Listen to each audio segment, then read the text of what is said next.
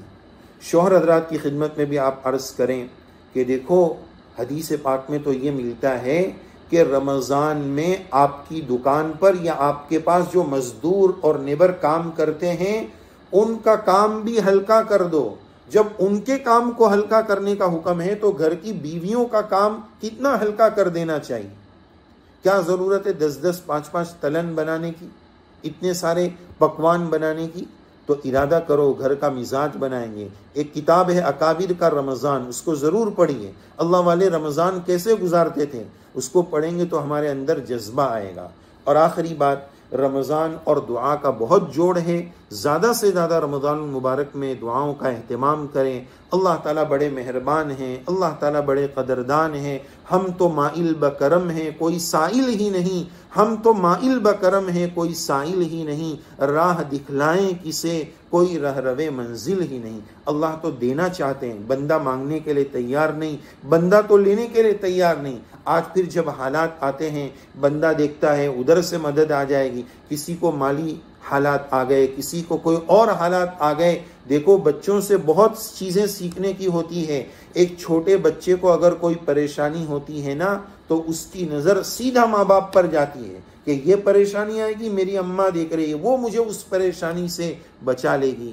تو پھر آپ کا کیا خیال ہے اس مہربان رب کے بارے میں جو ہزاروں ماؤں سے زیادہ مہربان ہے؟ جب ایک بچے کو پوری امید ہوتی ہے کہ میری ماں مجھے اس پریشانی سے نکال دے گی، تو پھر کیا وجہ ہے کہ مصیبت اور پریشانی کے وقت اللہ کا بندہ یا اللہ کی بندی اللہ کے جناب میں رجوع نہ کرے اور اللہ سے کیوں نہ کہے کہ اللہ ہماری اس پریشانی کو دور کر دیجئے. دعاؤں کا بڑا مہینہ آ رہا ہے، اپنے لیے بھی مانگیے، امت کے لیے بھی مانگیے، انسانیت کے لیے بھی مانگیے. اور یاد رہے تو اس سیاہکار کو بھی اپنی دعاؤں میں یاد رکھیے. اللہ تعالی ہم سب کو ان کہی سنی باتوں پر عمل کی توفیق نصیب فرماوے. اور پھر ایک مرتبہ ہم ایوبی اکیڈمی کے لیے دعا گو ہیں اور آپ سے درخواست کریں گے کہ زیادہ سے زیادہ عورتیں اس اکیڈمی کے ساتھ جڑیں. ماشاءاللہ ان کا بڑا پیارا نظم ہے، بڑا اچھا نظم ہے. دینی تعلیم کے لیے اپنی نسلوں کو جوڑنا. آف لائن اگر آپ نہیں جا سکتے ہیں، عمر بڑی ہو گئی، آپ کو نہیں مل رہا ہے، تو یہ بہت اچھا ایک گولڈن چانس ہے، اللہ نے موقع دیا ہے. تو یہ ایوبی اکیڈمی کے پیغام کو، اس آن لائن مدرسے کو آپ آگے تک پہنچائیے، زیادہ سے زیادہ لوگوں کو اس مدرسے سے جوڑیے. ایسا ہمارا آپ سے پیغام ہے، آپ سے درخواست ہے. اللہ تعالی ہماری اس بہن کے، ان کے شوہر محترم کی قربانیوں اور محنتوں کو قبول فرمائے. آمین یا رب العالمین. وآخر دعوانا ان الحمد للہ رب العالمین. دعا کر لیجئے. بسم اللہ الرحمن الرحیم. سبحان ربی العلی العلی الوہاب لا نحصی ثناء علیہ انت کما اثنیت علی نفسک. ربنا آتنا في الدنيا حسنة وفي الآخرة حسنة وقنا ربنا عذاب النار. اللهم بارك لنا في شعبان وبلغنا رمضان. یا اللہ ہم سب کے گناہوں کو معاف فرما، قصوروں کو درگزر فرما، ہم سب کے حال پر رحم فرما، امت انسانیت اور مسلمانوں کے حال پر رحم فرما. مبارک مہینہ آ رہا ہے، یا اللہ ہم بڑے ناقدرے ہیں، ہم نے بڑی ناقدریاں کی ہے. عافیت کے ساتھ رمضان کی مبارک بہاروں تک پہنچا دیجئے. رمضان کی انہی فکروں کو لے کر ہمارے اس ایوبی اکیڈمی نے 3 دن کا یہ ورکشاپ اور پروگرام چلایا. ان کی فکروں کو یا اللہ قبول فرما لیجئے. جتنے لوگ جڑے ہیں سب کے جڑنے کو قبول فرما لیجئے. جو کچھ کہا گیا سنا گیا ہم سب کو عمل کرنے کی توفیق نصیب فرما دیجئے. اس رمضان کو ہماری زندگی کا سب سے اچھا رمضان بنا دیجئے. اس رمضان کو تقویٰ مل جانے، ہدایت مل جانے، پیارے اللہ آپ کا تعلق مل جانے کا ذریعہ بنا دیجئے. ہدایت مل جانے کا ذریعہ بنا دیجئے، زندگی بدل جانے کا ذریعہ بنا دیجئے۔ جس کا رمضان اچھا گزرتا ہے اس کا پورا سال اچھا گزرتا ہے۔ یا اللہ اس رمضان کو اچھے طریقے سے گزارنے کی توفیق نصیب فرما دیجئے۔ مانگنا نہیں آتا ہے، بن مانگے عطا فرما دیجئے، جو مانگا وہ بھی عطا فرما دیجئے، جو مانگنے سے رہ گیا وہ بھی نصیب فرما دیجئے۔ عزت کے بعد کی ذلت سے بچا لیجئے، ہدایت کے بعد کی گمراہی سے بچا لیجئے، ایمان کے بعد کے کفر و شرک سے حفاظت فرما دیجئے۔ جب سے دنیا بنی ہے جتنی دعائیں مانگی گئی، مانگی جا رہی ہے، قیامت تک مانگی جاتی رہے گی، ان سب دعاؤں میں ہم سب کا حصہ نصیب فرما دیجئے۔ پیارے اللہ، ہماری ان ماں و بہنوں نے بہت توجہ کے ساتھ یہ دینی بات کو سنا، ان کے سننے کو قبول فرما لیجئے، ان کی فکروں کو قبول فرما لیجئے، ہم سب کو کہنے سننے سے زیادہ عمل والا بنا دیجئے، ہماری دعاؤں کو اپنے فضل و کرم سے منظور و مقبول فرما دیجئے۔ وصلی اللہ علی النبی الکریم۔ اللہم انا نسألک من خیر ما سألک منہ نبیک و حبیبک محمد صلی اللہ علیہ وسلم، ونعوذ بک من شر ما استعاذک منہ نبیک و حبیبک محمد صلی اللہ علیہ وسلم۔ انت المستعان وعلیک البلاغ ولا حول ولا قوة الا باللہ العلی العظیم۔ سبحان ربک رب العزة عما یصفون وسلام علی المرسلین والحمد للہ رب العالمین۔ السلام علیکم ورحمۃ اللہ۔